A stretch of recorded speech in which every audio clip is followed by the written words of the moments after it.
Okay, so here's what we've got. Now, the one thing we're going to kind of add in today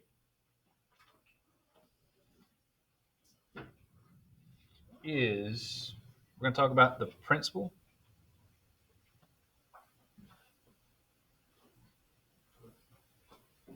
square root.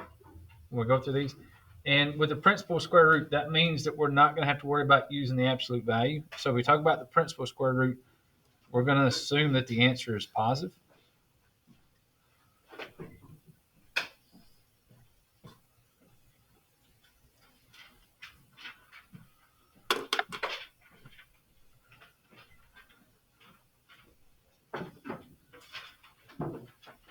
Again, if it's positive, that means we do not need the absolute value.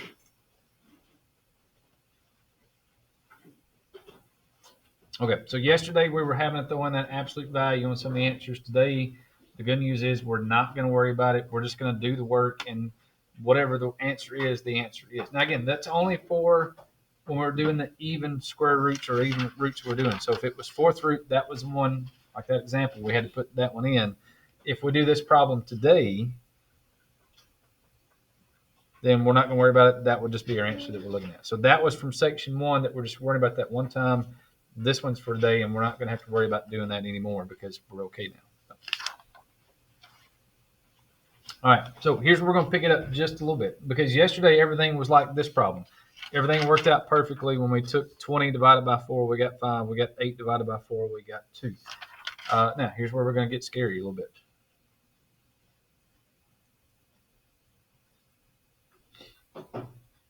Ooh, going to get scary here. Well, if it's the fourth root of x to the ninth,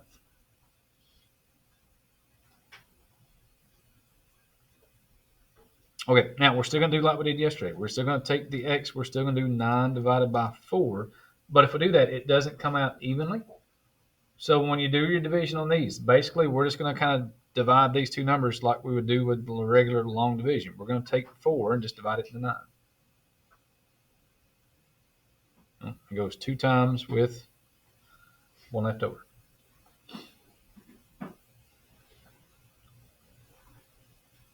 Okay. And for these, basically, this is kind of going back to some, we're going to talk about it here in a little bit.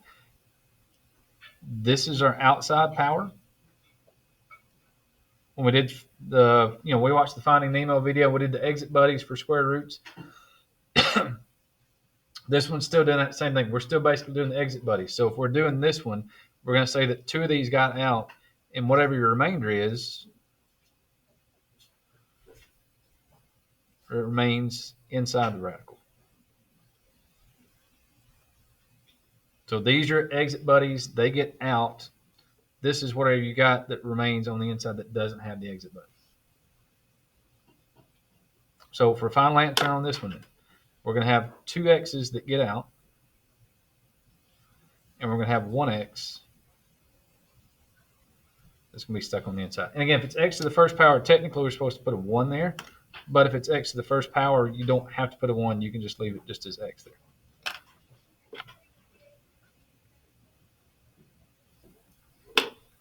Okay, and if you haven't seen this already, you should start seeing this in Math Excel. The button to do this on Math Excel is going to have a box that's here. And it's going to have a square root, something like that. So that's one to get, the fourth root of x. You click this box, and it should automatically take you to put the 4 in here. And then, of course, you can type everything else in there.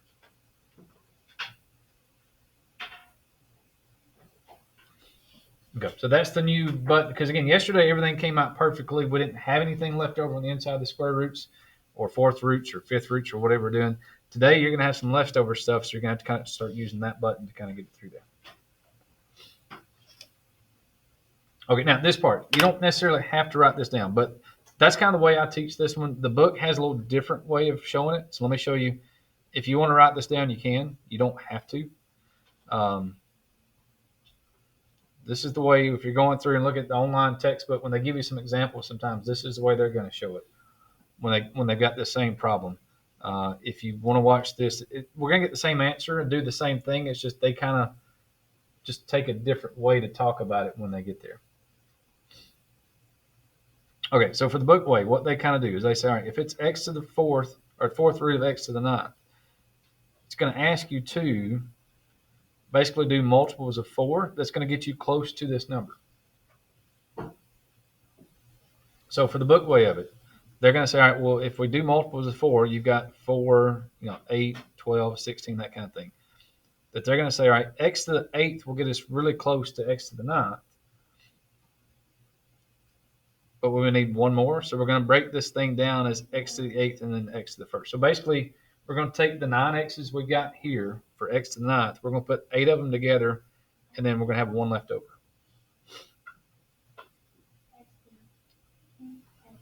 Okay. And then what they do with that part, it's optional. You don't have to. Just kind of have that for you if you need to see what the book is going to, because the book's going to give you the same answer. They're just going to explain it a little bit different for this one. Okay, so then the book is going to take these two things and kind of do them separate.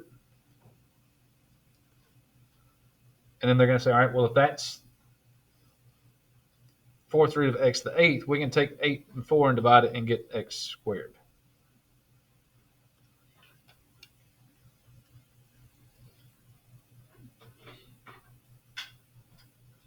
Okay, so same answer, but I kind of like this version, and especially when we start doing multiple variables in a little bit, this is going to be a little easier to see than the way the book does it, because it's okay, but when this starts getting to be like 63 and 97 and the numbers get a little bit bigger, it's a little easier to do it just by doing regular division instead of kind of grouping it that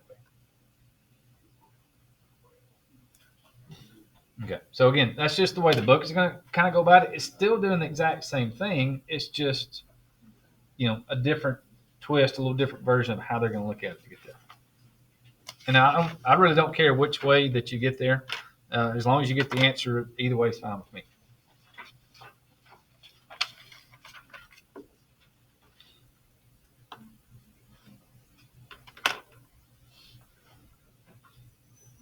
Okay, now let's do some where we've got a couple more that y'all can kind of see.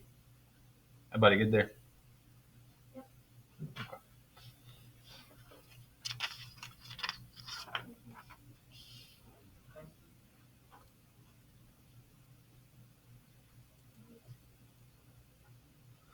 All right, so for example 2, we're going to do the 5th root of y to the 17th.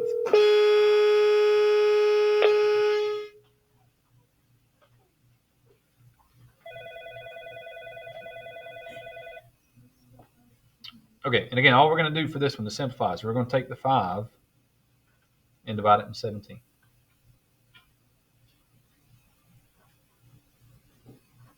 So 5 going to 17 3 times. Give you 2 left over. So again, for exit buddies, we know that there's 3 that's going to get out, and there's 2 that's left on the inside.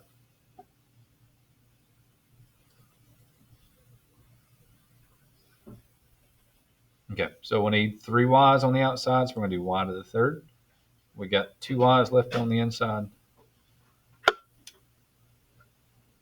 And there you go. And to me, that's really easy. You don't have to worry about separating out, doing other things. Again, you're just dividing the 5 into 17, and now you're basically doing, what, 3rd grade math? So, kind of makes the math a little easier because you don't have to worry about quite as much stuff doing that.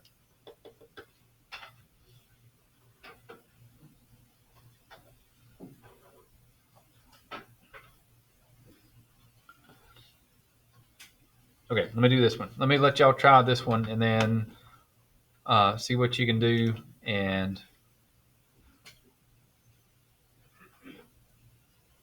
we'll pause for just a minute to kind of let you practice that one, and then we'll pick it back up here.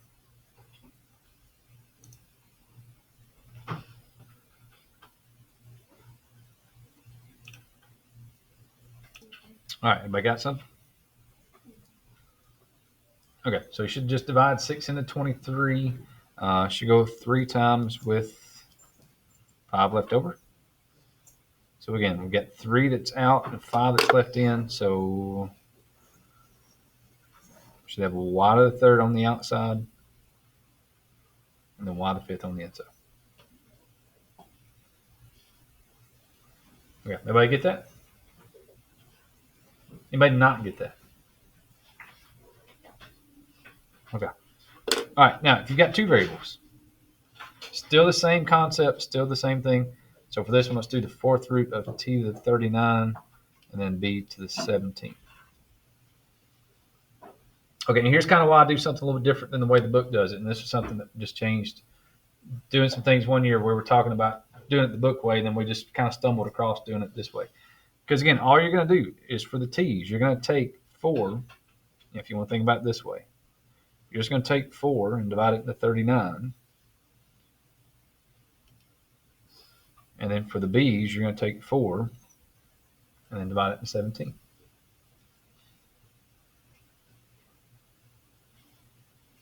Okay, and even if your math is a little rusty, if you're like, I can't remember what, just do 39 divided by 4 just to get the whole number part. Oh, there we go. That you know it's going to go 9 times. And then you can do your 9 times 4, figure out that's 36, and then you figure out you got 3 left over. So even if the numbers get big, if you're not sure, just check the math with your calculator. And again, this will be the whole number that's up here, and that's really the main thing you've got to get. 4 going to 17 4 times with 1 left over. And the good thing about doing it this way is that everything that needs to go on the outside is going to be on top. Everything that's left on the inside is going to be a remainder that's on the bottom. So that's kind of why I like doing it this way, is because, again, everything gets kind of lined up and stacked up and in the right places. So on the 4th root part, we're going to have 9 t's on the outside and 4 b's on the outside. And on the inside, we're going to have 3 t's for t to the 3rd, and then 1 b, which will be b to the 1st, or just a plain old b.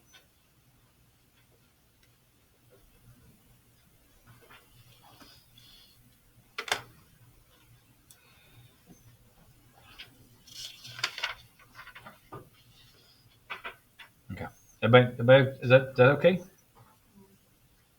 Again, that's the only difference. Is yesterday everything was perfect. We came out, there were no radicals left over. Today the difference is the numbers are going to have some leftovers, and you're just figuring out that the remainder, if you divide the numbers, the powers by the index, that whatever the remainders are, that's going to be the part that would go down there. That's going to be left on the inside.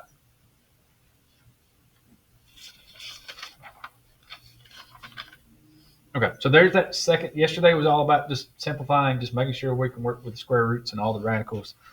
Today, again, that's just an extension of it where it's just a little bit of something extra that goes to it.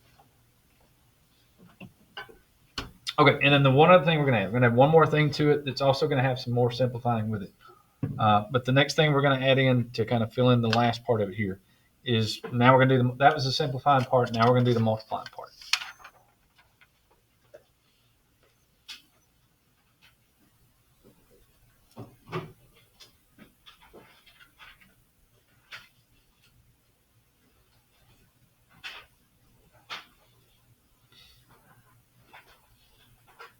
Okay. And then the big thing to remember on this is when we talk about it, the index is whatever the root is that's here. It's in the top part of the corner of it. The radicand is whatever you've got that's on the inside.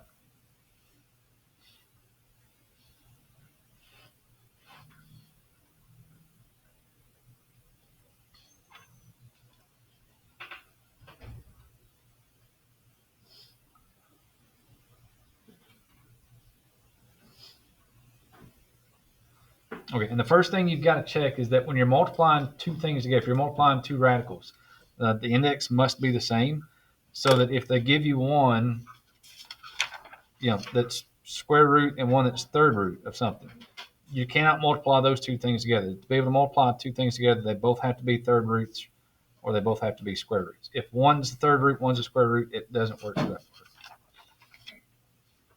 Okay, so again, unless it's a trick question, the indexes will be the same. They may sneak one in on you where there's, let's say it'd be me actually. I may sneak one in on you where that one is a square root, one's a third root, just to make sure that you're paying attention to what's there. All right, but here's your steps. Here's what you got to do. So step one, you're going to multiply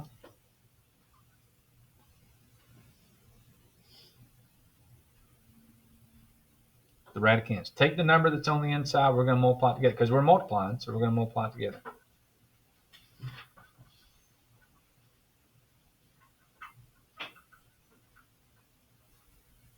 Okay, step two, this is the part that's kind of optional depending on just how the problem is written, what you got going on. If there are coefficients,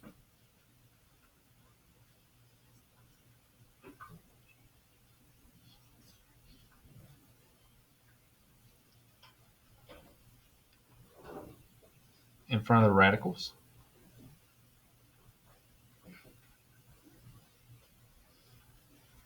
You got to multiply them too.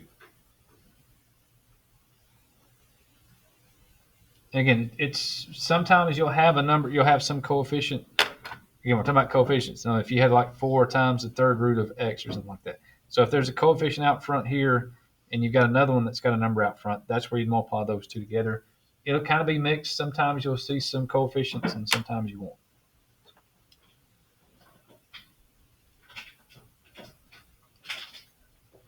Okay, so the numbers are pretty straightforward. You just multiply the numbers. You've got to remember, though, with variables, going back to some different things you do, variables, sorry, hang on. Got to have myself there. You're going to add the exponents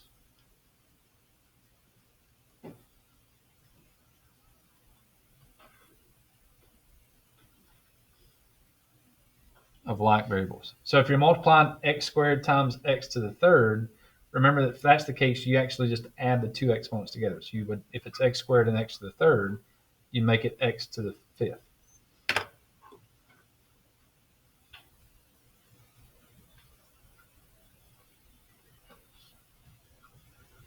Okay, so the numbers, you just multiply the numbers together. That's straightforward. But remember, if you're going to multiply variables, then you add the exponents of your like variables when you multiply those.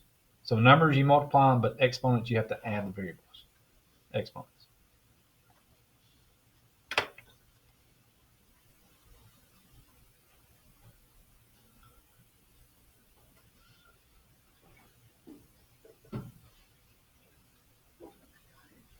Yeah. And then the last thing you always have to do is you have to simplify if it's possible. Because sometimes you can simplify, sometimes you cannot simplify. It just depends on the number and the problems.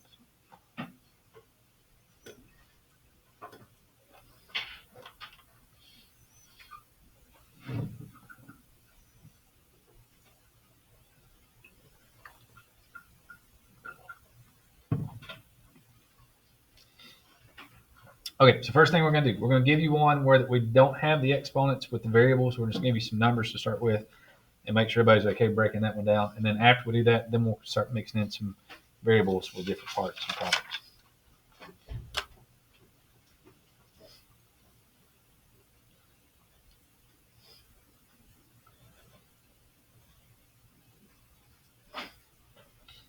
Okay, so we're going to have the third root of 18 times the third root of 3.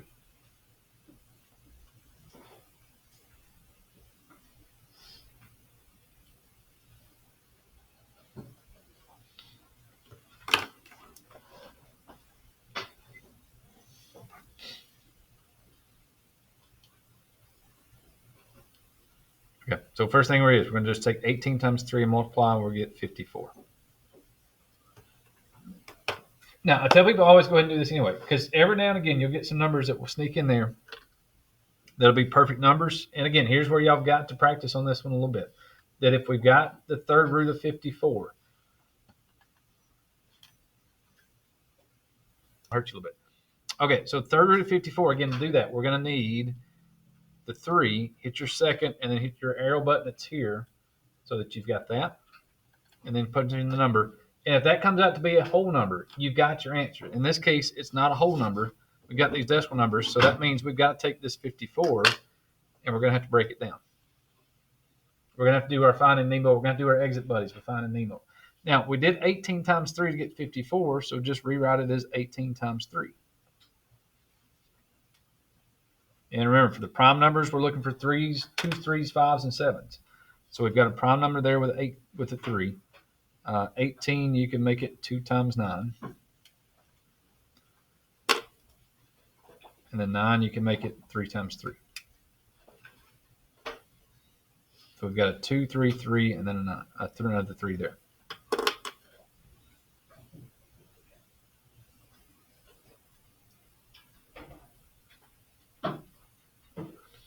Okay, so if we take all of our prime numbers that we've circled here, rewrite them, which are all broken down with 2s, 3s, and 5s.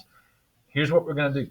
This, again, this is our Finding Nemo. This is our exit buddies. But remember, in this case, if it's third root, it's telling you got to look for 3 of a kind now. Not just 2, you got to have 3 of a kind. You've got 3 3s here. So that 3 will get out. Because again, the index tells you how many to look for. So we need 3 of a kind. We've got 3 threes, so that 3 will get out. The 2 doesn't have enough buddies to get out, so it's going to stay there. So then we're going to have the third root of 2 left over on the inside, and then that would be our final answer that we're looking for.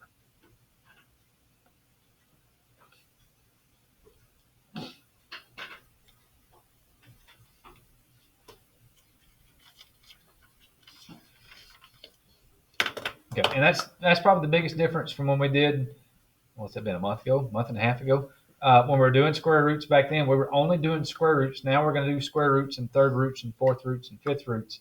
So you've got to pay attention to this index because that's going to tell you how many numbers that you need here. So if it's third root, you need 3 of a kind to get that number out. If this was just square root, we would have gotten these 2 3s out. That 2 and 3 would have been left over on the inside.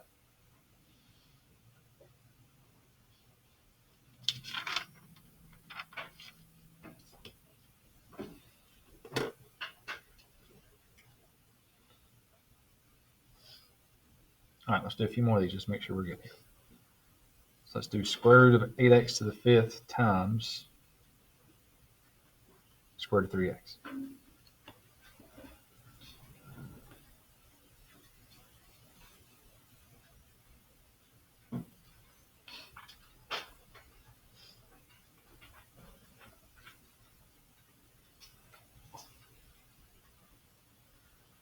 Okay, again, nothing out front, so we're just going to multiply the numbers on the inside.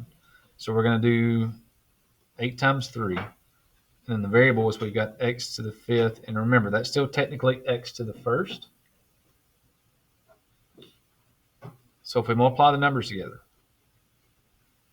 that's 24. If we do the variables, 5 plus 1 means that's going to be x to the 6. And we'll actually do this in 2 pieces. So we're going to do like the numbers together. We're going to do 8 times 3. We'll do that. And then anything with the variables, we're going to do that one because there's 2 separate rules we've got to do for each one of those. So again, we're going to check square root of 24. Now again, 24 is not going to work because if you square root 25, well, that's not what we wanted. Hang on. Hold on. There we go. Square root of 25 would be 5. If we square root 24, that's 4.89, so that's not going to work, which means we got to take the 24 and we've got to break it down to figure out what we're going to do. And again, it was 8 times 3 to get 24, so go ahead and just rewrite it as 8 times 3.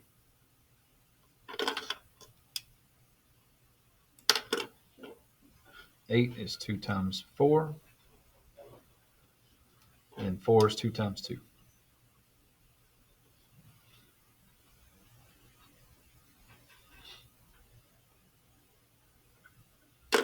Okay, so if we're doing the 24, we've got 2 times 2 times 2 times 3.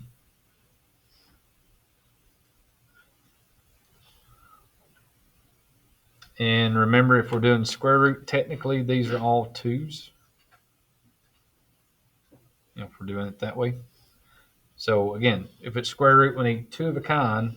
Well, there's 2 2s, so that 2 will get out. Neither one of these have enough to get out, so they're going to stay on the inside. And if they stay on the inside, remember, go ahead and just multiply those 2 together, so that will be 2 squared root of 6.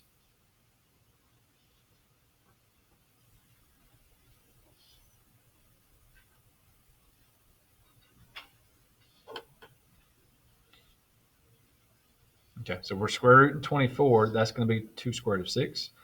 And then once we've got the number part, now we got to worry about the variable part.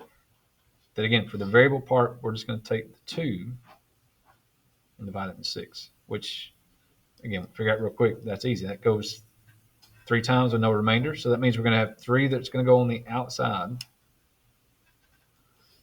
And we're going to have none of the x's left on the inside. Okay, so the final answer is we'll have the 2 that's on the outside here. We've got 3 x's that are going to go on the outside there. We've got this square root of 6 that's on the inside. And then no more x's on the inside, so there we go. So that would be the final answer that we're looking for there.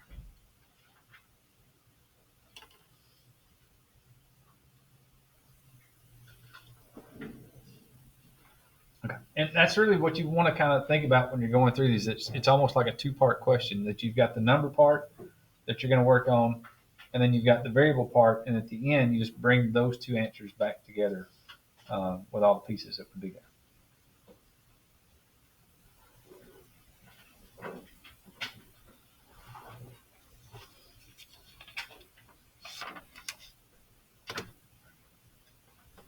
Okay, so what we'll do two more of these just to make sure we've got it, and then that'll wrap us up for the day.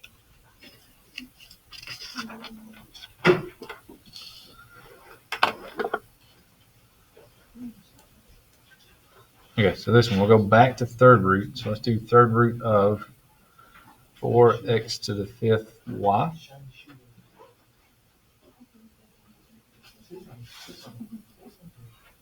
And we'll go 6x squared y to the fourth.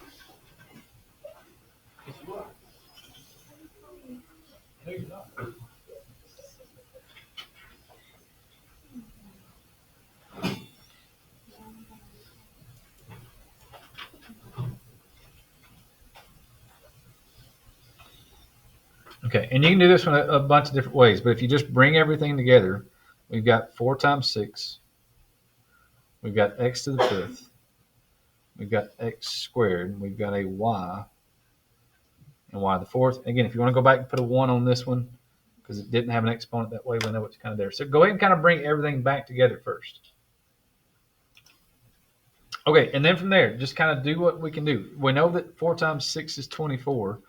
We're going to check the cube root of 24 just because, again, kind of just off to the side, check that number. Again, if that works out perfectly, that's great. If we check the third root of 24, again, you're going to hit your, well, we can't see it there. You're going to hit your 3 for your third root. You're going to hit the second, hit the arrow button that's pointed up to get that, and then 24. And that comes out to be a decimal number, so it's not a perfect radical, so that's not going to simplify out to be anything. So we know we got to break it down. 4 is 2 times 2, and 6 is 2 times 3.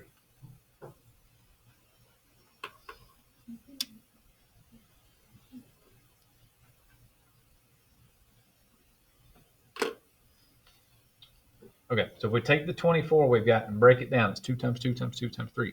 And again, the big thing is it's to the third root, so we need 3 of a kind. So we've got 3 2's here, so that 2 will go out. That 3 doesn't have enough to get out, so it's going to stay stuck on the inside. Okay, so if we were just doing the third root of 24, well, that would be 2 times the third root of 3. But we've got the variables at the end, so we've got to worry about that part of it. Okay, so again, for the variables, we're just going to add these two together. So that's the third root of x to the seventh. And for the y's, that's the third root of y to the fifth.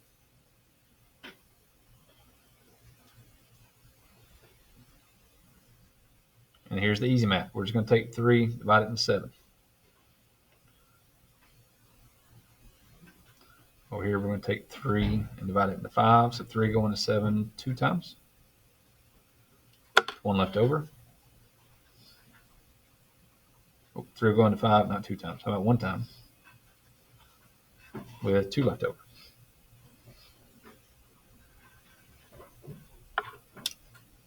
And again, this is kind of nice because everything on top, this is what exponent-wise we're going to get out. Everything on the bottom, this is what's left over on the inside. Okay, so if we did each one of these variables like individually, this would be the third root of we're going to have 1 on the inside, so we'd have an x here. And again, we got 2 on the outside. For this one, we would have 1 y on the outside. And we'll have 2 y's on the inside.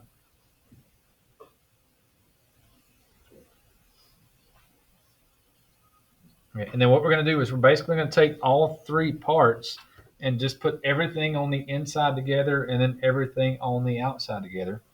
So this 2 goes on the outside, this x squared goes on the outside, and this y to the third goes on the outside.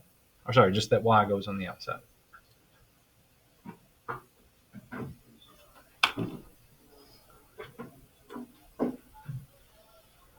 And then for the inside, we've got a 3 that's here. We've got an x that's here. And a y squared that's there. So inside, inside, and then inside. Again, all these were on the outside.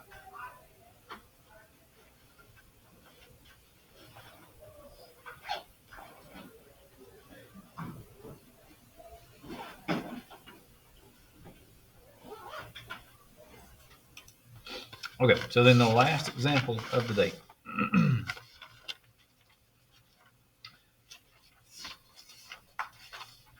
Is going to be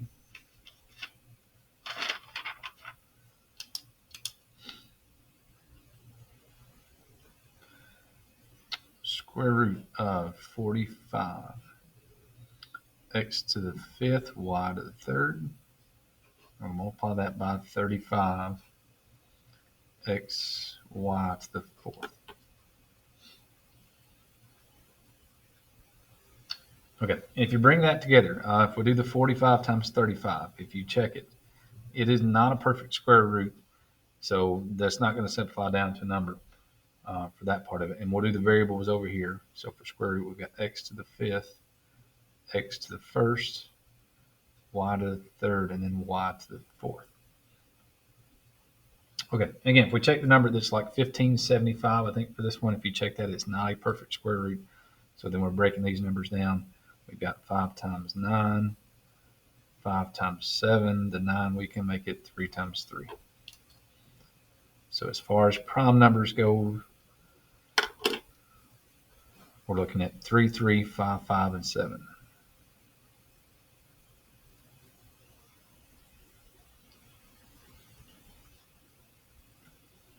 Okay. Pair of 3s. So the 3 gets out. Pair of 5s. The 5 will get out. The 7 does not have a pair of anything, so it will stay on the inside. So that would be 15 squared to 7. Okay, so again, if we were doing, and again, I think this was 1575 for that number. If we break that down, that comes out to be 15 squared to 7. And then now we're working on the exponents part with just the variables. So we've got x to the 6th, and 3 plus 4 is 7. And again, these are all square roots that we're looking at. So we're going to divide 2 into 6, and 2 into 7. I go 3 times with no leftovers. This one will go 3 times with 1 leftover. So if we bring it all together again, the top numbers tell us exponent-wise what's going to get out. Bottom numbers tell us what we're going to have left over on the inside. So on the outside, we've got a 15. We're also going to have x to the 3rd. We're going to have y to the 3rd. And on the inside, we've got the 7 that was here. We're going to have no x's on the inside and then 1 y on the inside.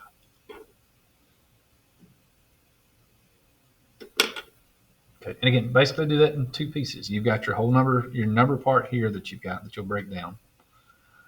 And then do your variables, just do variables one at a time. And again, once you've combined your like terms by adding the variables, just divide the index into the exponent, and then that will get you all the numbers from there.